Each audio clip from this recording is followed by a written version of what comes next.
તો 5 ઓગસ્ટ પછી રાજ્યમાં ફરીથી વરસાદી માહોલ જોવા મળશે। વરસાદને લઈને હવામાન નિષ્ણાંત અંબાલાલ પટેલે આગાહી વ્યક્ત કરી છે। અંબાલાલ પટેલના જણાવ્યા અનુસાર 8 થી 12 ઓગસ્ટ દરમિયાન અમુક વિસ્તારોમાં વરસાદ પડી શકે। 12 થી 15 ઓગસ્ટ દરમિયાન વરસાદી માહોલ રહેશે। કેટલાક વિસ્તારમાં વરસાદી ઝાપટા પડવાની આગાહી કરાઈ છે। તો દક્ષિણ ગુજરાતમાં ભારે વરસાદની આગાહી વ્યક્ત કરવામાં આવી। અહીં ઉત્તર ગુજરાતમાં પણ હળવાથી ભારે વરસાદની આગાહી વ્યક્ત કરવામાં આવી છે।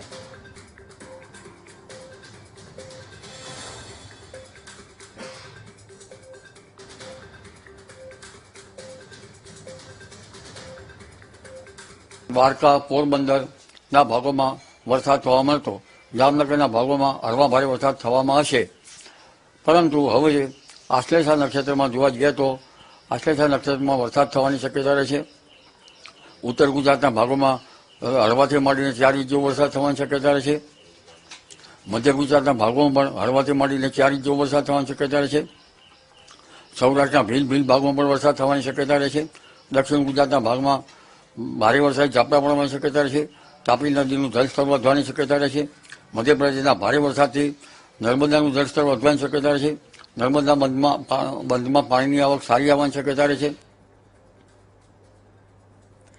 તો હવે જે પ્રકારે ડીપ ડિપ્રેશન સર્જાયું હતું ને તેની વિવિધ ભાગોમાં અત્યારે અસર છે તે જોવા મળી હતી, પરંતુ હવે વરસાદ છે તે ધીરે ધીરે ઘટતો જોવા મળી રહ્યો છે। હજી પણ વાતાવરણ છે તે વરસાદી જોવા મળશે, પરંતુ અમુક વિસ્તારોમાં ધીમી ધારે વરસાદની સંભાવનાઓ છે તે વ્યક્ત કરવામાં હાલ તો આવી રહી છે। જે પ્રકારનું વાતાવરણ સર્જાયું હતું, હવે આગામી સમયમાં ગુજરાતમાં કયા કયા જિલ્લાઓમાં વરસાદની સંભાવના છે, વરસાદનું જોર ક્યાં ઘટ્યું છે, નવો રાઉન્ડ ક્યારે શરૂ થશે તેની આપણે આજે વાત કરીશું। સૌથી પહેલા તો આપણે વરસાદી આ સેટેલાઇટ ઇમેજ છે તે જોઈએ કે જ્યાં વાદળો છે તે ખૂબ જ ઘેરાયેલા જોવા મળતા હતા આજથી 2-3 દિવસ પહેલા, પરંતુ હવે ગુજરાતમાં એટલા બધા વાદળો છે તે ક્યાંય નથી જોવા મળી રહ્યા। એટલે કે ખાસ હવે એવું કહી શકાય કે વરસાદી જોર છે તે અહીંયા ઘટતું જોવા મળી રહ્યું છે ગુજરાત તરફથી, અને હવે સંભાવનાઓ છે તે વરસાદની ઓછી થતી જોવા મળી છે। આખું જે વાતાવરણ છે તે અહીંયા જોઈ શકાય છે, ને આ પ્રકારની પરિસ્થિતિ જોવા મળી રહી છે। આપણે અત્યાર સુધી જે ડીપ ડિપ્રેશનની જે વાતચીત કરી રહ્યા હતા કે જ્યાં અહીંયાથી આ ડીપ ડિપ્રેશન છે તે અહીંયા સર્જાયું હતું, ને વાતાવરણ હવે બન્યું છે કે જ્યાં એ અહીંયાથી પસાર થઈને આ તરફ આવ્યું હતું, ગુજરાતને હવે રાજસ્થાન તરફ પડ્યું છે। એટલે કે આ રાજસ્થાનમાં જે વાદળો છે તે ઘેરાયેલા જોવા મળી રહ્યા છે, અને ત્યાં હવે આ વરસાદી સિસ્ટમ છે તે પહોંચી ડિપ્રેશનમાંથી ડીપ ડિપ્રેશન સર્જાયું હતું, ત્યારબાદ અહીંયા ગુજરાત તરફ આવીને ગુજરાતને અડીને અહીંયા લો પ્રેશર સર્જાયું, ને ત્યારબાદ હવે આખી આ વરસાદી સિસ્ટમ છે તે રાજસ્થાન તરફ હવે આગળ વધી છે। એટલે કે તે વિસ્તારોમાં અત્યારે તમે જોઈ શકો છો કે આ ગાઢ વાદળો છે તે ધુમ્મસ પર અહીંયા જોવા મળી રહ્યા છે। એટલે કે ત્યાં વરસાદી માહોલ એ પ્રકારનો જોવા મળી શકે છે, પરંતુ ગુજરાતમાં અત્યારે હવે એવી કોઈ વરસાદની ભારે આગાહી નથી। અમુક જે વિસ્તારો છે ત્યાં વરસાદ થઈ શકે। દક્ષિણ ગુજરાતનો આ ભાગ છે ત્યાં ખાસ કરીને વરસાદની સંભાવનાઓ છે તે જોવા મળી રહી છે। દરિયાકાંઠાના વિસ્તારોમાં વરસાદ છે તે થતો જોવા મળી શકે।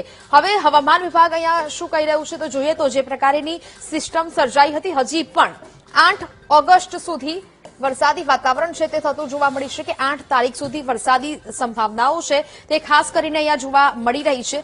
આ જે વાતાવરણ છે તે અહીંયા દર્શાવવામાં આવી રહ્યું છે હવામાન વિભાગ દ્વારા, પરંતુ કહેવામાં આવી રહ્યું છે કે હજી પણ દક્ષિણ ગુજરાતનો જે આ ભાગ છે આખો પટ્ટો ત્યાં વરસાદ થતો જોવા મળી શકે છે, અને આ વરસાદી સંભાવનાઓ હજી પણ અહીંયા દરિયાકાંઠાના જે વિસ્તારો છે ત્યાં છૂટો છવાયો વરસાદ થવાની સંભાવનાઓ છે તે વ્યક્ત કરવામાં આવી છે। ઉત્તર ગુજરાતમાં પણ ક્યાંક ધીમી ધારે વરસાદ ક્યાંક જોવા મળી શકે, હળવો વરસાદ, પરંતુ હવે જે ભારે વરસાદ જે અત્યાર સુધી આપણે વાત કરી રહ્યા હતા તેવો ભારે વરસાદ ગુજરાતમાં અત્યારે કોઈ સિસ્ટમ એવી નથી જોવા મળી રહી કે જે ગુજરાતમાં ભારે વરસાદ લાવે। હજી 8 તારીખ પછી વાતાવરણ છે તે અહીંયા દર્શાવવામાં આવશે, ને ત્યારબાદ કહી શકાય કે નવી જે સિસ્ટમ બનશે તેનાથી ગુજરાતમાં વરસાદી વાતાવરણ છે તે થતું જોવા મળી શકે। આ પ્રકારની સ્થિતિ હવે આગામી 2-3 દિવસ જોવા મળવાની છે।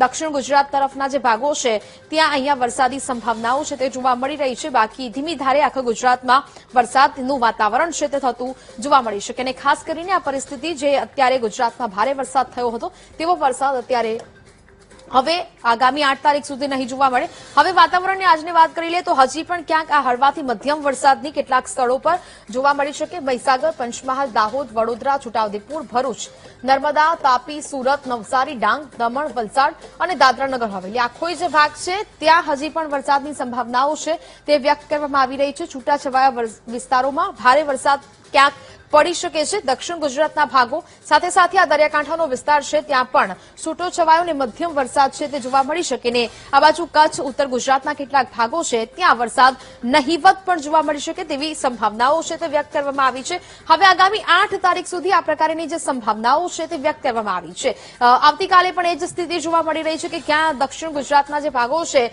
ત્યાં આ પ્રકારનું વાતાવરણ થતું જોવા મળી શકે કે જ્યાં ભરૂચ, સુરત, નવસારી, વલસાડમાં, દમણમાં, દીવમાં વરસાદી વાતાવરણ જોવા મળી શકે। ક્યાંક અમુક વિસ્તારો એવા છે કે જ્યાં ભારે વરસાદ પણ થતું જોવા મળી શકે, એક ઝાપટું પડી શકે।